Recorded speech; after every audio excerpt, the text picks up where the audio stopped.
Hello everyone, my self अंकित चोपड़ा।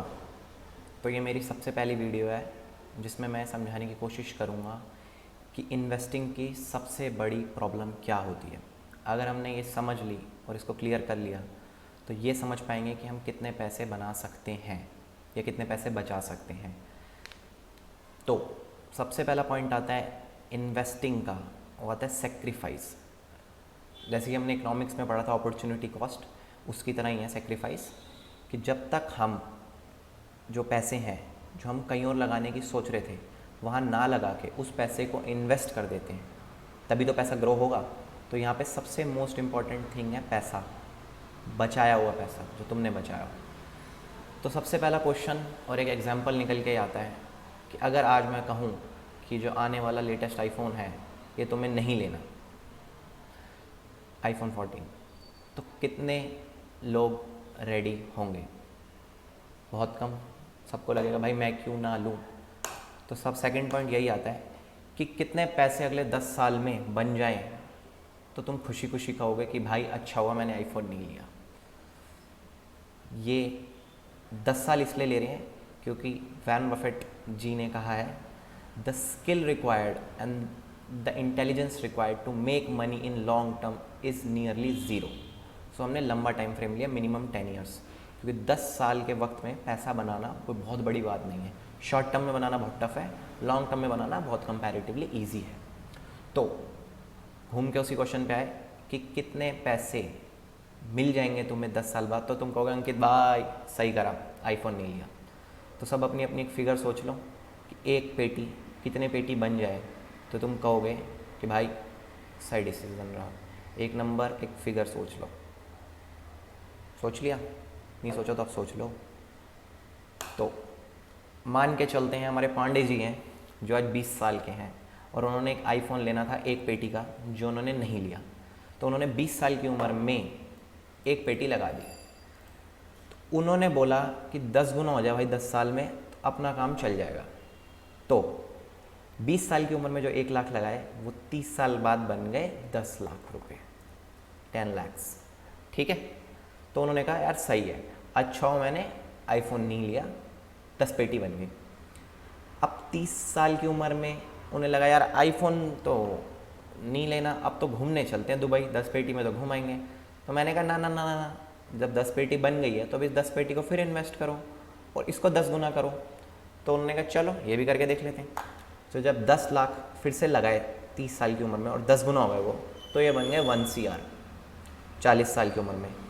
फिर वही पैसा 1 CR वापस से इन्वेस्ट करा, 50 की उम्र में हो गया ये 10 CR यानी कि 10 खोका।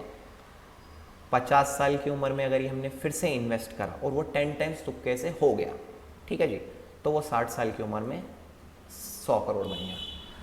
तो जिन्होंने भी 10 टाइम्स कहा था कि 10 गुना हो जाए तो मैं खुश हूँ, तो उनका तो समझ लो यहाँ पे हो गया। क्योंकि अब वो ये नहीं कह सकते कि यार 60 साल की उम्र में 100 करोड़ बने हैं, इससे अच्छा तो आईफोन ही ले लेना चाहिए था। तो जिन्होंने 10 टाइम्स बोला है उनके वो इनडायरेक्टली ये कहना चाह रहे हैं कि 60 साल की उम्र में मेरे 100 करोड़ बन गए तो मैं बहुत खुश हूँ।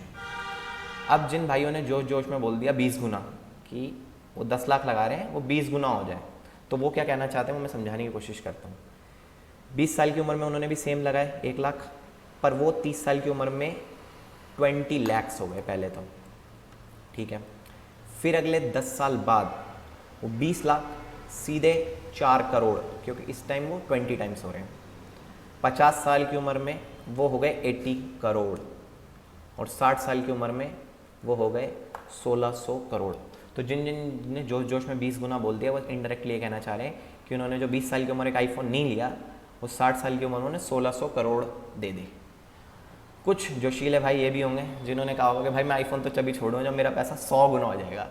तो 100 गुना वाले कहना क्या चाहते हैं समझाने की कोशिश करता हूँ। उन्होंने 1 लाख रुपए लगाए 20 साल की उम्र में, जो बन गए 30 साल की उम्र में 1 करोड़, 40 साल की उम्र में बन गए वो 100 करोड़ और 50 साल की उम्र में बन गए वो 1000 करोड़ और 60 साल की उम्र में बन गए 10,000 करोड़।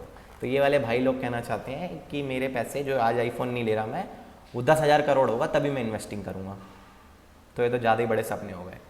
तो पॉइंट ये आता है कि हमें ऐसा कितने गुना हो जाएगा या मैं कितने गुना एम करूं तो वो अच्छा है।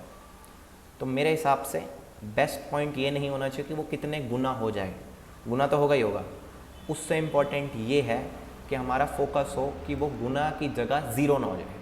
क्योंकि फॉर एग्जांपल 1 लाख का तुमने 20 लाख बना लिया और 4 करोड़ बन गया, अब वो वहाँ से जीरो हो गया तो फिर से स्टार्ट करना पड़ेगा।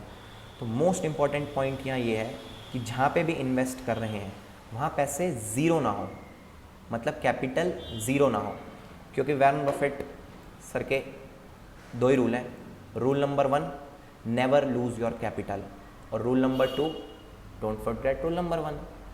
तो हम ऐसे ही एसेट में इन्वेस्ट करेंगे या करना चाहिए जो कभी ज़ीरो ना हो।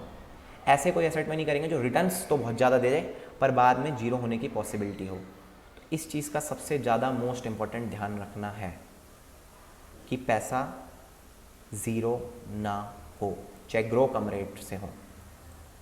सो सब ने ये चीज़ समझ ली कि इन्वेस्टिंग में सबसे मोस्ट इम्पॉर्टेंट चीज़ क्या होती है, सेक्रीफाइसिंग। जब तक आज का आईफोन, गोवा की ट्रिप या सैलरी का 30% सेक्रीफाइस नहीं होगा तो कुछ नहीं होगा। ये सबसे मोस्ट इम्पॉर्टेंट और हार्डेस्ट स्टेप है, सेक्रीफाइसिंग। अगर ये स्टार्ट कर लिया तो धीरे धीरे बाकी सारी चीज़ें लाइन पे आ जाएंगी। सो इस वीडियो के लिए इतना ही। Hope you like the video.